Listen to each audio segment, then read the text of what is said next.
gate! Captain Grant, Continental Army.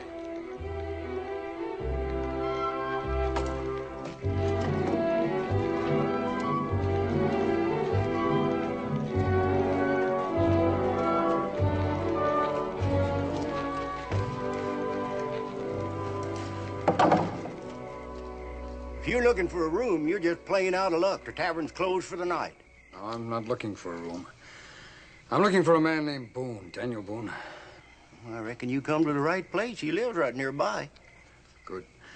Should be kind enough to direct me, please. Wouldn't do no good. He ain't at home. He and his missus started out for Salem yesterday. Yesterday? Well, then I might still overtake them. Do you know where I might obtain a fresh horse? Mine's almost exhausted, I'm afraid. I don't know this time of the night. Well, I'll pay. And pay well. Well, I've got a horse. Is he a good traveler? He'll go as far and as fast as any horse in Kentucky. Then I'll make a bargain with you, friend. My horse for yours and all of this gold to boot. You just made yourself a deal.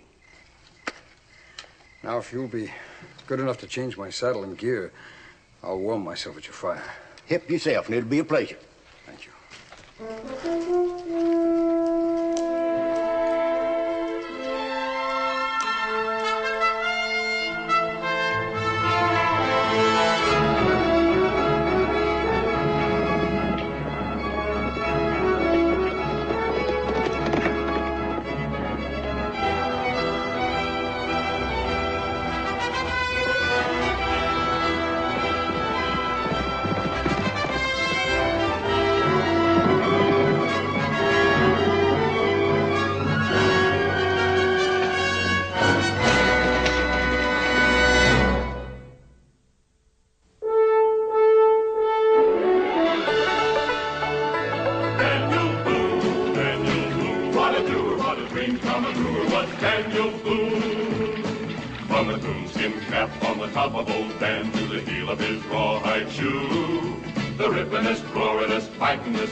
The prettiest girl in all of New Orleans.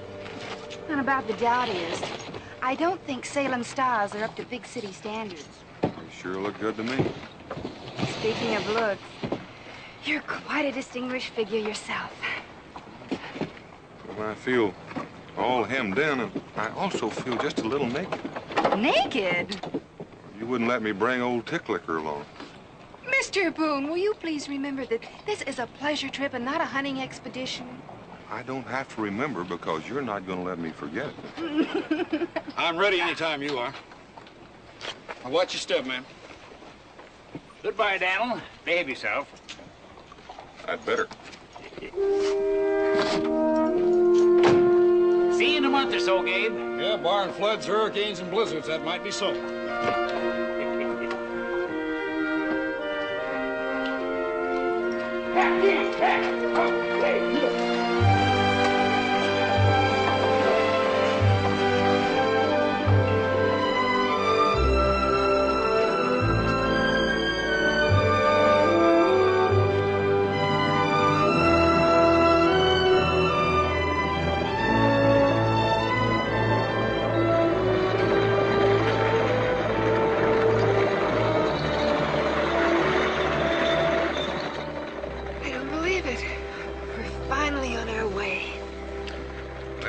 Married, I promised you a honeymoon. Of course, it's a little late.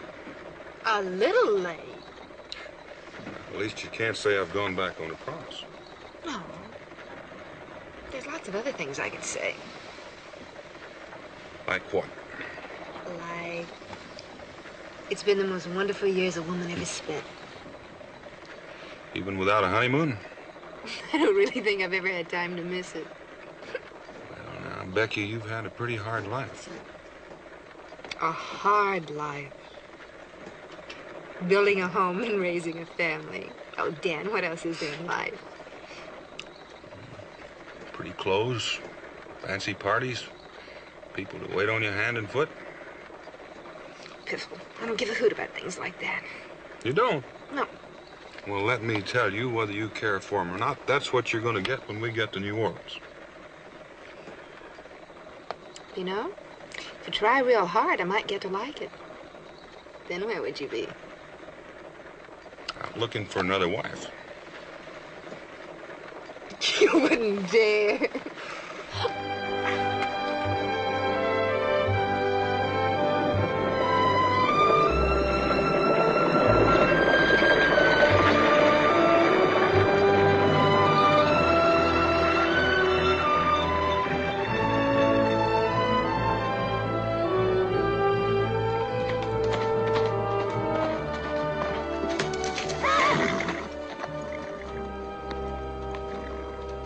Step right in, sir, and refresh yourself. You look as though you need it.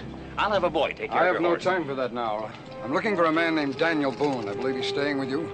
You just missed him. He and his wife took the southbound coach this morning. Do you know where the coach is stopping for the night? Bent's Crossing. Ben's Crossing. It's a long ride, friend, and if I may say so, neither you nor your horse seem up to it. Well, I thank you for your consideration. We'll make it.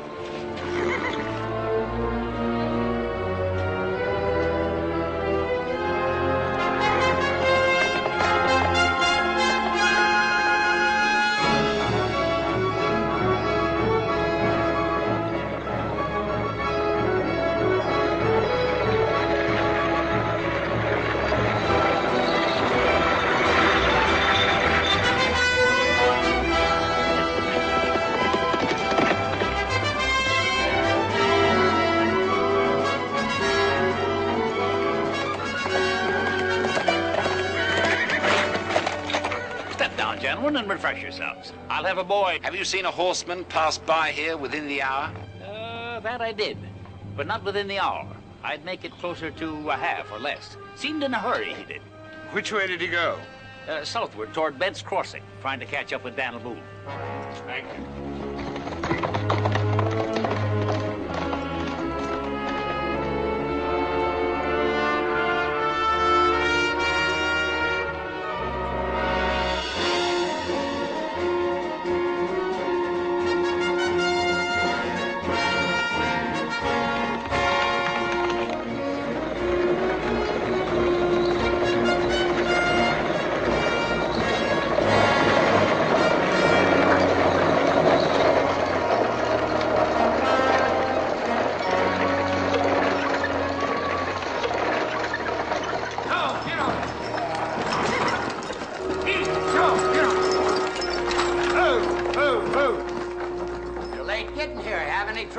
Nope, just a little late getting started.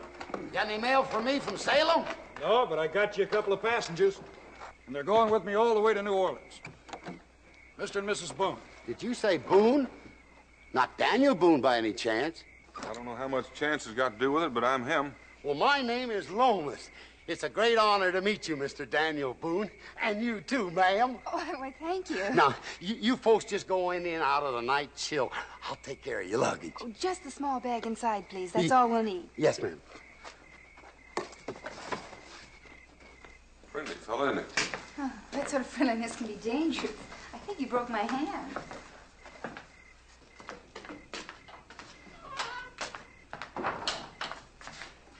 Supper will be ready pretty soon. I guess you folks would like to freshen up. I'll show you your room.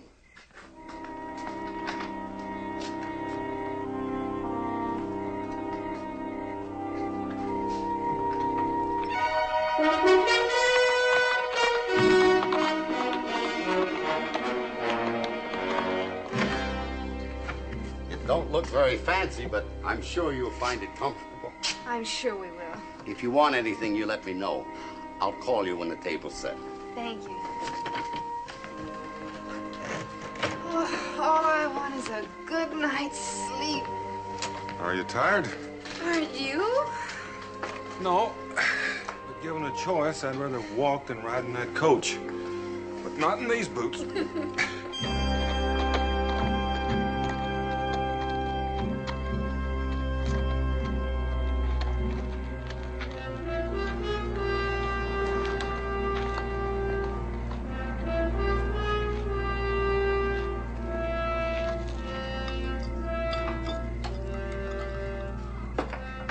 Good evening, sir, and a hearty welcome. I can offer you both food and drink. Later, perhaps, landlord. Right now, I must speak to a certain Daniel Boone. I understand he's lodging here. Right you are, sir. He arrived not more than a half hour ago. You be good enough to call him for me, please.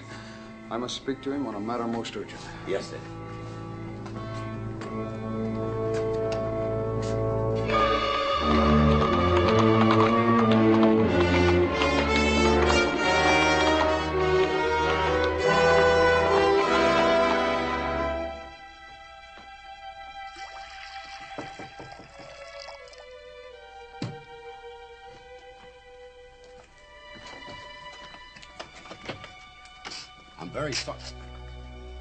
I'm very sorry to disturb you, Mr. Boone, but there's a gentleman in the dining room. He says it's very urgent that he speaks to you right away.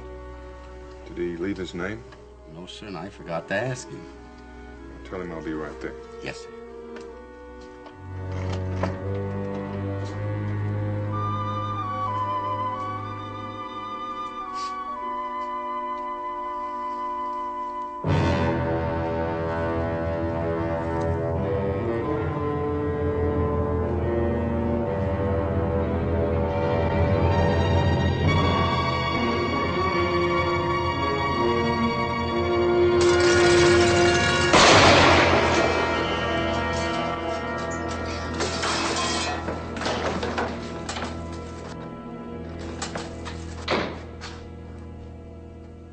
Mr. Boone!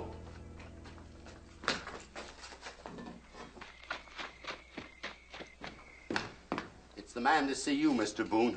Someone must have shot him through that window there. Do what you can for him. Yes, sir.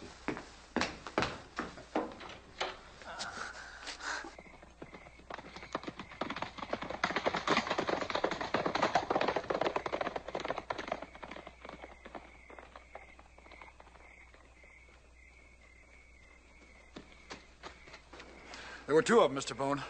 I was just coming from the stable when I heard the shots. Well, it doesn't matter. They got away.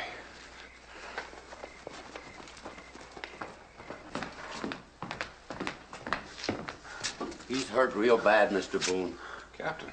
Captain Grant. Daniel, old friend. Give me some hot water and some... No time for that, Daniel. I must speak to you alone.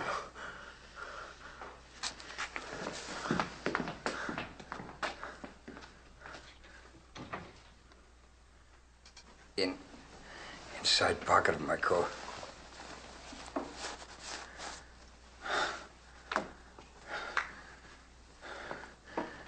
Daniel, it is vitally important that you deliver that document to New Orleans. All right, Captain. The man that document is intended for will contact you. How will I know him? By a code phrase. He will say these exact words to you, Daniel. You are Mr. Daniel Boone of Boonesboro, Owsley County, Kentucky. Those exact words, Daniel. I'll remember. Then Godspeed, old friend. Daniel, guard the document well, for they will surely try to kill you for it. Just as they have killed.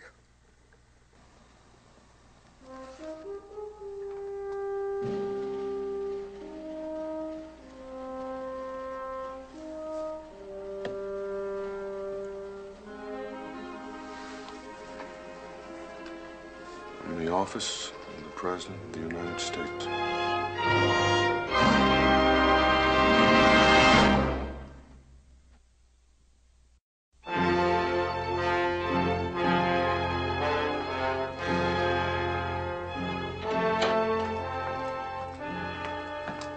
Your friend won't need this anymore. I thought you might in case you're unarmed.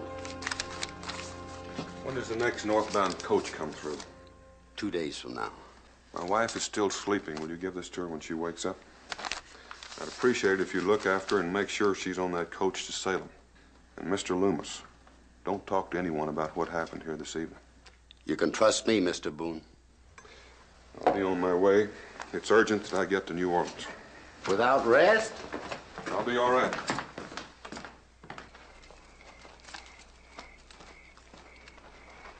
I saddled your fresh horse, Mr. Boone. That one your friend was riding was about done in.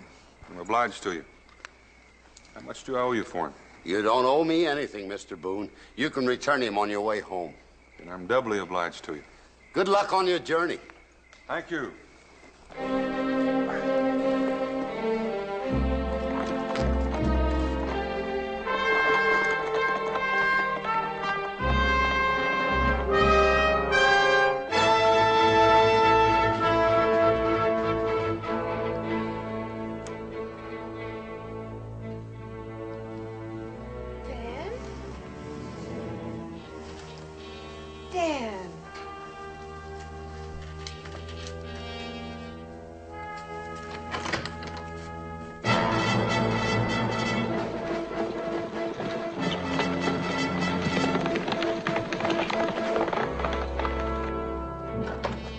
Mrs. Boone. Oh, Mr. Loomis, where's Mr. Boone? Well, it's like this, ma'am. Mr. Boone had to leave. Had to leave? Yes, ma'am. He said to give you this. Thank you. Dear Becky, I don't like leaving you alone, but I have to get to New Orleans in a hurry. I can't tell you any more except I couldn't take you with me. I've left money and instructions with Mr. Loomis to see that you get safely back to Salem. Wait for me there. Love, Dan. I simply don't understand this. It's not like Dan to just up and leave without some explanation. Well, all I know, a man rode in asking for your husband and gave him some sort of a message. A man? What man, and where is he now? Captain Grant. He's gone now.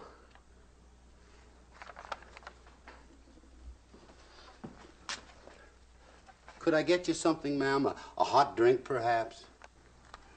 No, thank you. The coach for Salem don't leave for 2 days. I reckon you're going to have to stay on here till then, ma'am. Nonsense.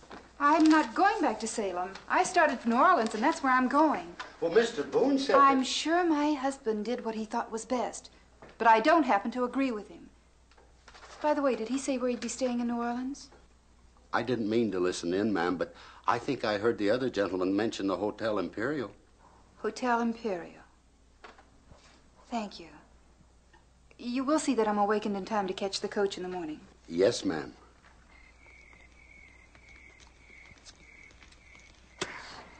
For my part, I'm glad it's done. I find I have no taste or talent for assassination. What makes you think it's done? I have never missed a stationary target at 15 paces, even if the light was bad. Nor have I. You saw the man fall. Why have any doubt? Because I think Boone was the intended messenger, and Grant might have lived just long enough to pass along that dispatch.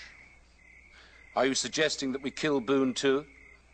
From what I hear about the man, it may be necessary. He has a reputation as a man of great integrity, and Lord Brisbane's orders were to intercept that message at all costs. And where will we find Boone? I fancy he'll be on that coach tomorrow. It's quite possible we may have to kill the driver, too. How can you sit there and talk about murder as though it were a game? I dislike that word, murder. What else would you call it? A matter of political necessity. Yes. Take my advice and get some rest. We may have a busy day tomorrow.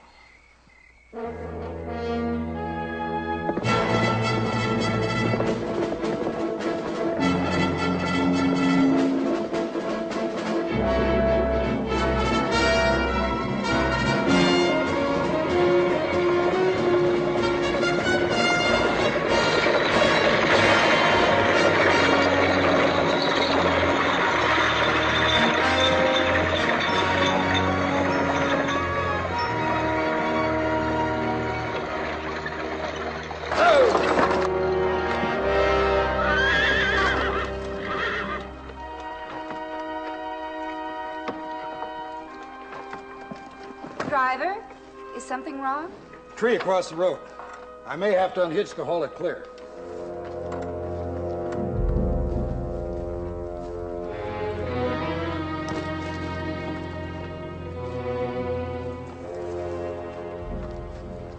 Sorry to inconvenience you, friend, but we had to find a way to stop the coach. Well, now that you've stopped it, what do you intend to do about it? Allow me to introduce myself. My name is Tyler, High Sheriff of Suffolk County. We have information you have a criminal aboard. Well, I don't know what your source of information is, but I suggest you get another. The only passenger I have is a female, and she's not a criminal. She's a very respectable woman, married to a very respectable man by the name of Daniel Boone. Now, if you two would give me a hand with this tree, I may make it to New Orleans before snowfall. We'd be happy to. I assume that Mrs. Boone will be going through to New Orleans? Yep. Then, perhaps she'd like some company. Frankly, I'm getting tired of sitting in that saddle. I suggest we carry on by coach. I have no objections. I'm as tired of straddling that horse as you. Well, then it's decided. Get the horse's stone. I'll pay my respects to the lady.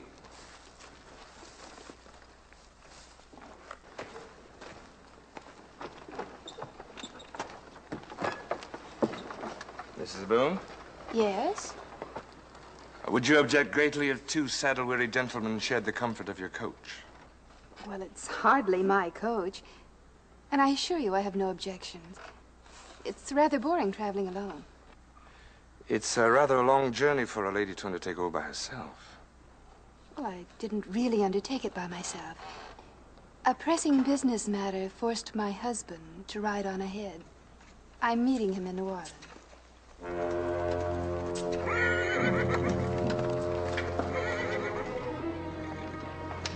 If you'll excuse me, ma'am, I'll make sure my horse is tied to lead. I thought time was important to us. If we ride this coach, it'll set us back a day at least. And save us more than that in New Orleans. How would you find a man you've never even seen in a crowded city? Mrs. Boone should serve our purpose very well.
May I help you with your luggage, Mrs. Boone? Oh, would you mind waiting a moment, Mr. Tyler, till I see if my husband's here? It's possible he couldn't get accommodation. Are you gents staying here, or are you going on to the coach stop? We'll be going on, driver, just as soon as we made sure that Mrs. Boone has found her husband. If he's here, she won't have much trouble finding him.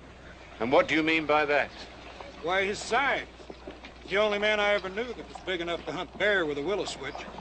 Why, down in Kentucky country, they tell a story about him. Seems he came into a tavern one day riding a moose and carrying a wildcat under each arm, using a rattlesnake for a whip. If you don't mind, sir, I'll listen to your story later. Right now, I think I'll see that Mrs. Boone is all right. Now, actually, I never believed that story. I mean, I never heard of no rattlesnakes in that country. I always figured that whip had to be a copperhead or a cottonmouth moccasin. You'll excuse me for a moment? But don't take too long.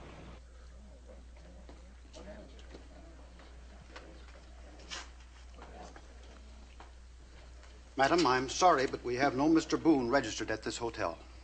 But I was told this is where he'd be staying. Madam, I repeat, I'm sorry.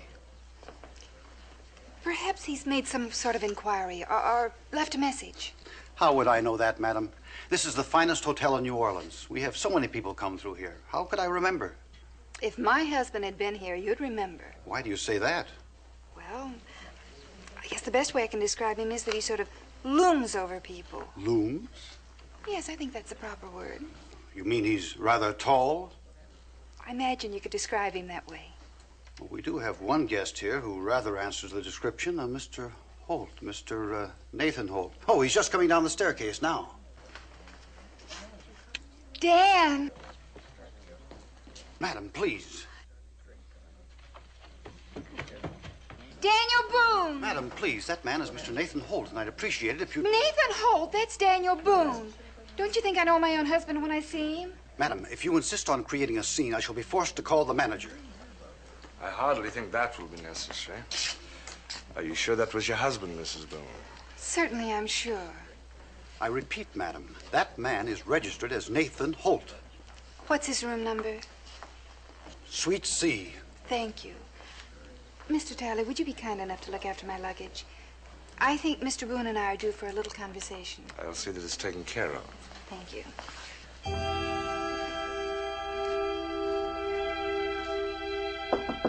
Dan?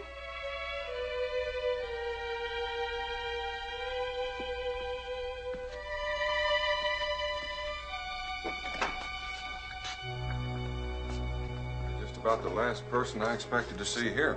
Now, don't tell me that. You saw me in that lobby not 5 minutes ago and refused to recognize me. Seeing you did surprise me some. I thought maybe you were all the way back to Salem by now. I'm sure you did.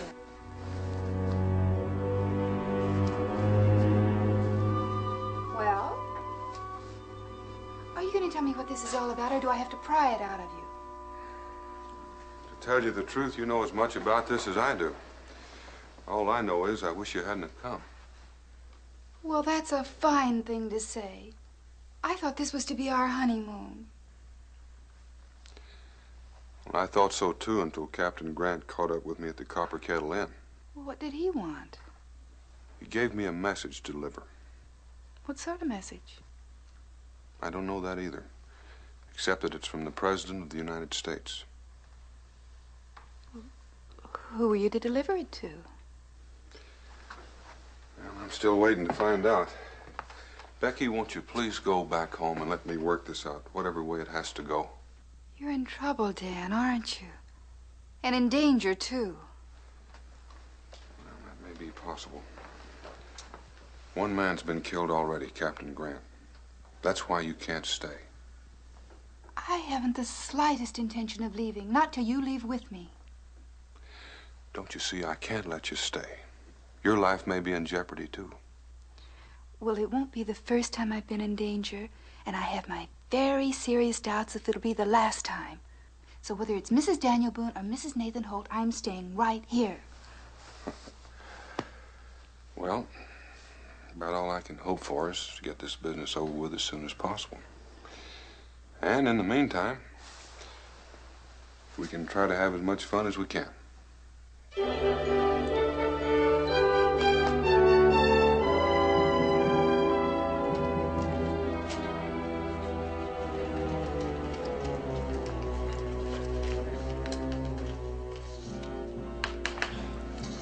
Would you see to it that Mr. Holt gets this as soon as possible? I'll see to it myself, sir. Do you expect an answer, sir? Not right away.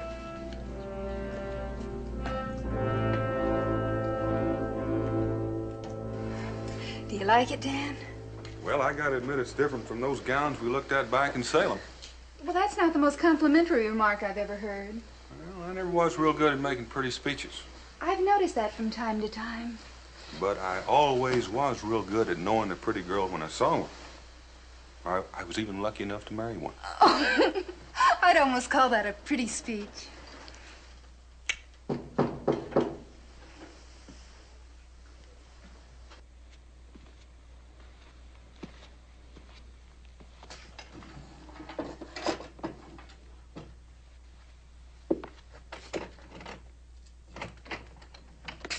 Mr. Holt, a gentleman just gave this to me for delivery. He said it was quite urgent, but that he expected no immediate reply. Did the gentleman happen to leave his name? No, sir, he didn't. Well, thank you anyway. You're welcome, sir. Good night.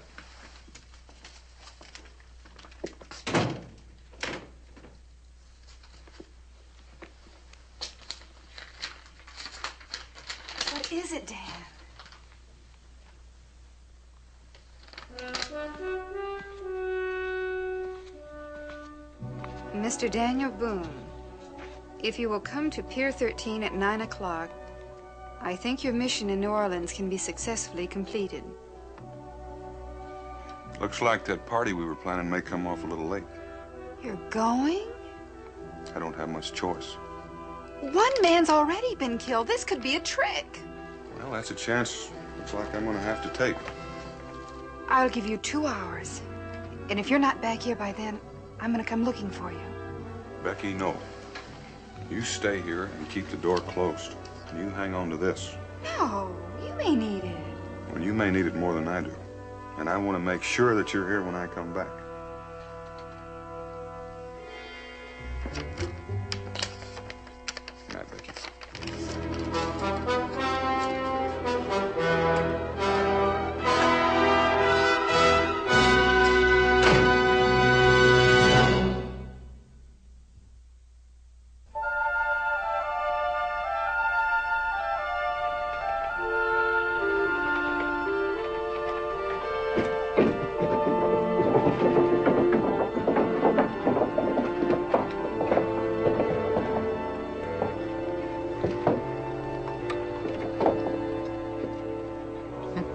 I must say, Mr. Boone is prompt in keeping his appointments. It's 9 o'clock exactly.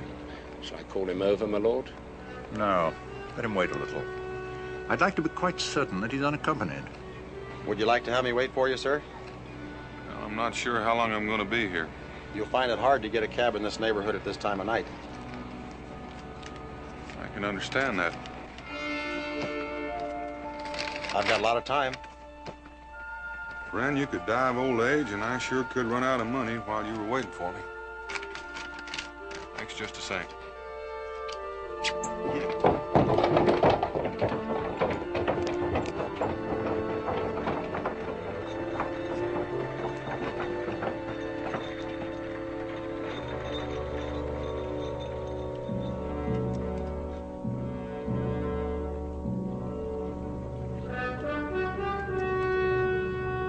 Hello? Anybody here?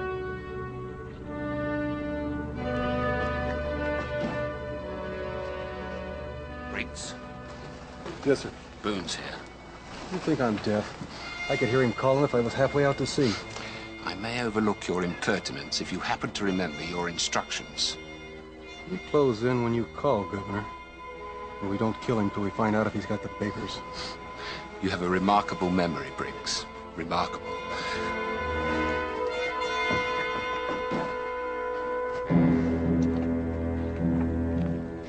We'll give him another quarter of an hour. By that time, Tyler should have Mrs. Boone in custody, in case we need her. But Boone may leave by then. Look for yourself, Mr. Stone. Boone is a very loyal man. And loyal men are extremely apt to be patient. I think we can be confident that he'll remain a while.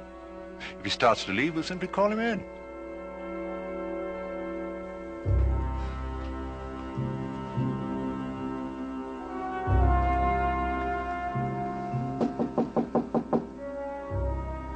Yes? Who is it? It's Mr. Tyler, Mrs. Boone. I'd hoped that you'd remember me as a traveling companion. I remember you quite well for your courtesy. But why are you calling at this hour of the night? I offer my abject apologies, but I have a message from your husband. May I come in? Just a moment, Mr. Tyler.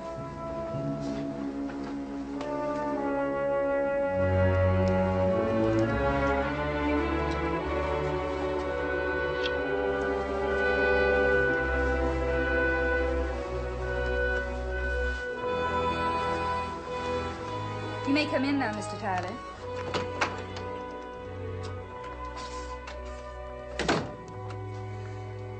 I apologize again for the intrusion, but the communication seemed most important.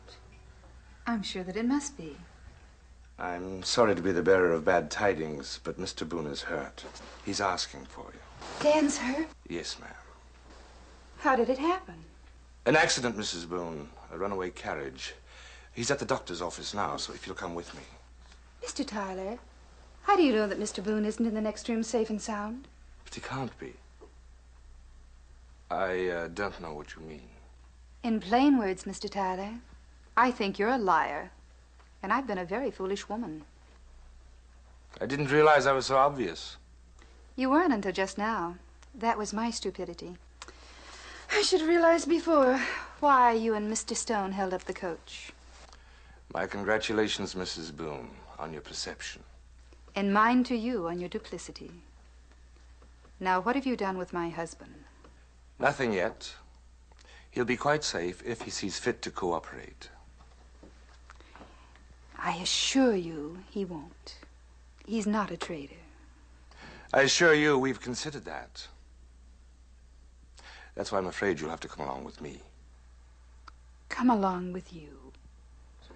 It's possible that Boone might risk his own life, but we're quite sure that he won't risk yours. Who's we? What difference does it make? Get your coat, Mrs. Boone, and come quietly, and I'll assure you that you won't be harmed. And I'll assure you, Mr. Tyler, if you take one more step, you'll be harmed very much indeed. Are you trying to frighten me, Mrs. Boone? No, Mr. Tyler. I'm just trying to save you from what might possibly be a great deal of pain. You're bluffing. You'll never know unless you take one more step. Then I think I'll call you a bluff. Don't do it, Mr. Tyler. I'm warning you.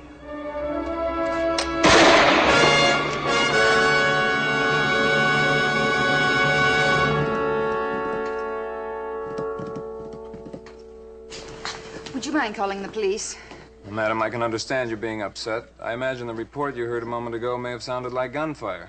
It was gunfire. I shot a man. Now, would you please call the police? Mrs. Holt. And I prefer to be called by my right name, Mrs. Boone, Mrs. Daniel Boone. And the man's not badly hurt, but I do suggest you get a doctor. Excuse me, madame. Did I hear you say you are Mrs. Daniel Boone? That's right.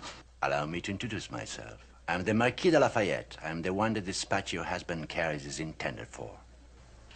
Well, then perhaps you can help me find him. I think he's in great danger. I'm at your disposal, madame. Also my carriage and my escort. Do you have any idea where Mr. Boone might be? He left earlier in the evening to meet some man at Pier 13. 13? Then I suggest we waste no time in getting there.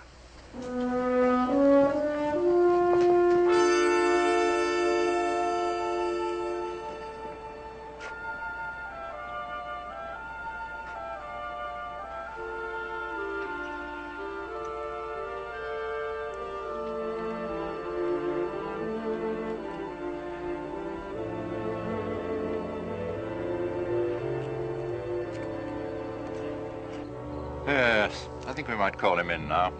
It's quite apparent that he came alone.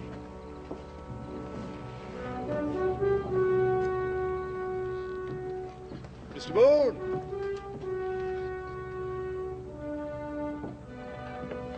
Mr. Boone! This way! This way, Mr. Boone!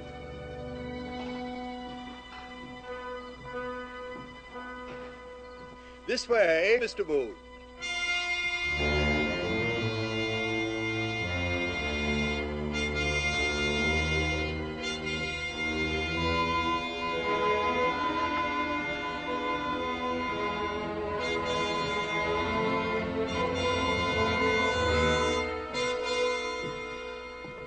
I'm sorry to have kept you waiting, sir, but in affairs of this kind, the utmost secrecy is necessary. I had to assure myself that you were not being followed.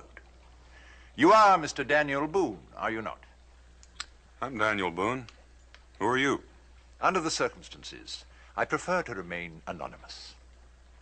Well, under the circumstances, there's not much chance of our coming to an agreement. I assume that you're carrying the dispatch with you? Dispatch? Oh, come now, Mr. Boone. You're being difficult.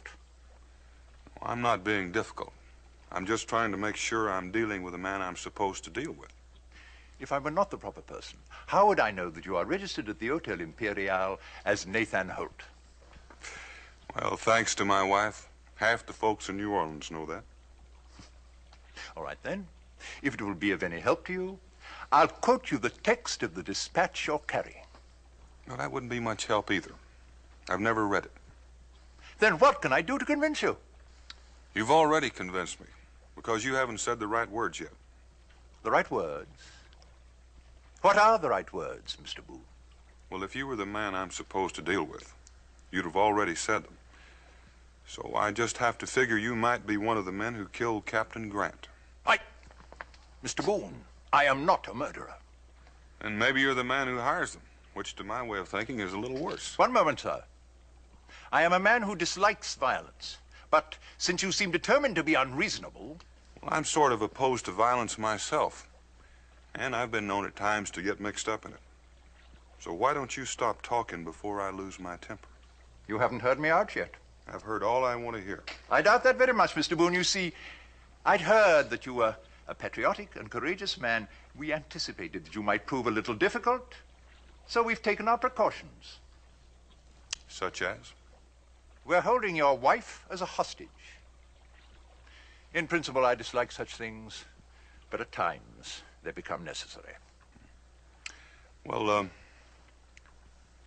how long have you been holding her? Oh, we arranged to have her taken in shortly after you left the hotel. It sounds very interesting. Yes, I fancied it might give you pause for thought. How many men did you send to get her? What difference does that make? If you sent only one, I feel sorry for him. Because when I left, she had a gun, and she's as good a shot as I am. All right, Mr. Stone. Call in your men.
I think it would be better if you wait here, Mrs. Boone. No. I assure you, we will see to your husband's safety. All right, man.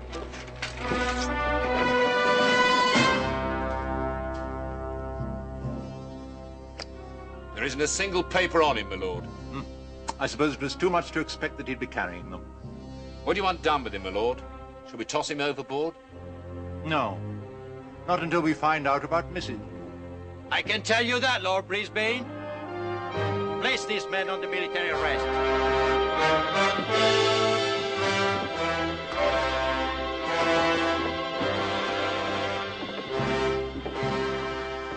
Are you all right, sir? Well, I felt better in my time, but wherever you are, I'm sure glad you got here. So am I. I'm the Marquis de Lafayette. And you are Mr. Daniel Boone of Boonesboro, Owsley County, Kentucky. Those are probably the nicest words I've heard in days. I presume you're not carrying the dispatch with you. No. When we get to my wife, we'll be in business. It's quite simple, Mr. Boone. She's the one who directed me here. She's waiting at my carriage. Well, I told her to stay in the room.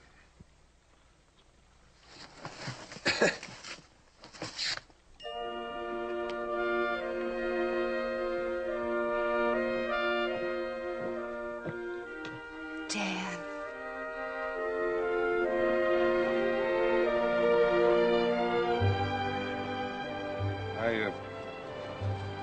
think this is what you've been looking for?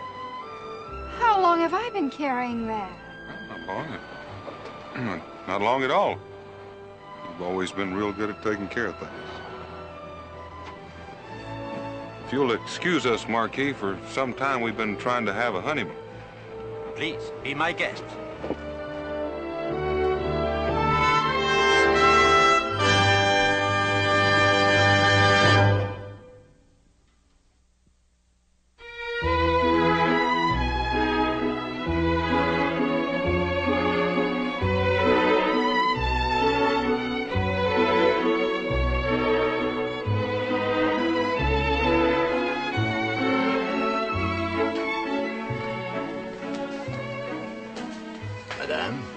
Please accept my apologies for my interruption of the dance, but I thought you might be interested in the contents of the dispatch your husband was carrying. This is your country, Mr. Boone. From the Atlantic to the Mississippi. That's a lot of territory. Yes, Mr. Boone, I agree with you. A great deal of territory. But wait.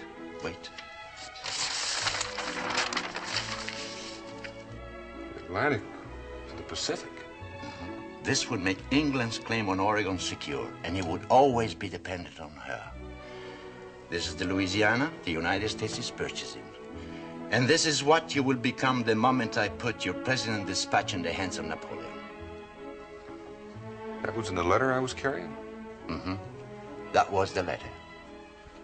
It's no wonder they wanted to stop it. That's why your dispatch could not be sent the usual way. There are British warships off your coast, stopping every ship in hope of seizing it. But it still has to go by sea. From this port, on a French man of war. Your country should be very grateful to you, Mr. Boone.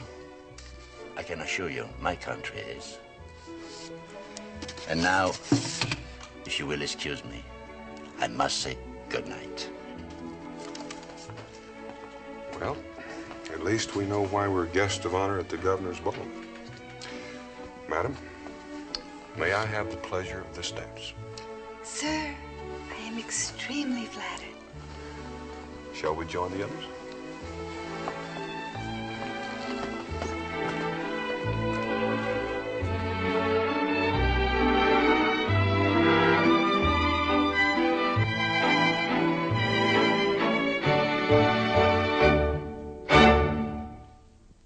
Daniel Boone was a man, yes, a big man, with an eye like an eagle and as tall as a mountain was he. Daniel Boone was a man, yes, a big man. He was brave, he was fearless, and as tough as a mighty oak tree. From the coonskin cap on the top of old Dan to the heel of his rawhide shoe, the ripplingest, roaringest, fightingest man the frontier ever knew. Daniel Boone was a man, yes, a big man, with an eye like an eagle and as tall as a mountain was he. Daniel Boone was a man, yes, a big man. What a boon, what a doer, what a dream come